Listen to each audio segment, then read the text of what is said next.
Hello there, fellow legal enthusiasts.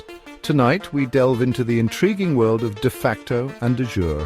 Don't worry, it's less intimidating than it sounds. Imagine you're at a party. Someone tells you they're a brain surgeon. Impressive, right?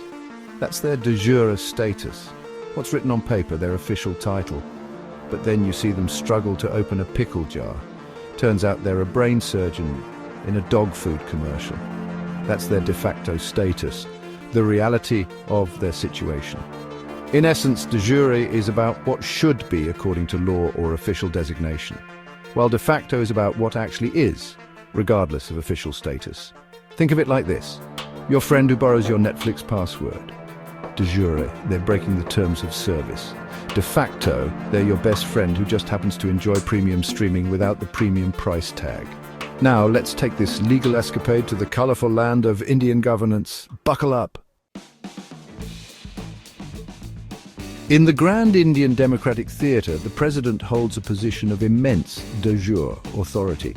The Constitution of India paints them as the head of state, vested with impressive powers on paper. They appoint the Prime Minister, Supreme Court judges, and even hold the power to declare war. On paper, they are the big cheese.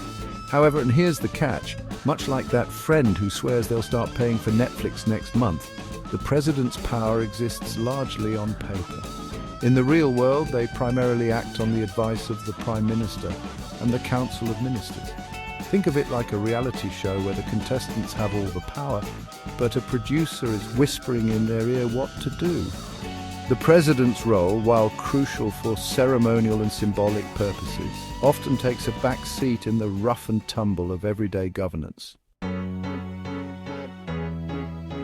Now let's talk about the de facto powerhouse of Indian politics, the Prime Minister. While the Constitution doesn't explicitly grant them the title of head of government, that's exactly what they are in practice. They lead the government, make key decisions, and command the majority in the Parliament. Think of the Prime Minister as the captain of the ship. They might not have built the ship, that's the Constitution, but they're the ones steering it. They set the course, navigate the rough seas, and ultimately decide where the ship goes.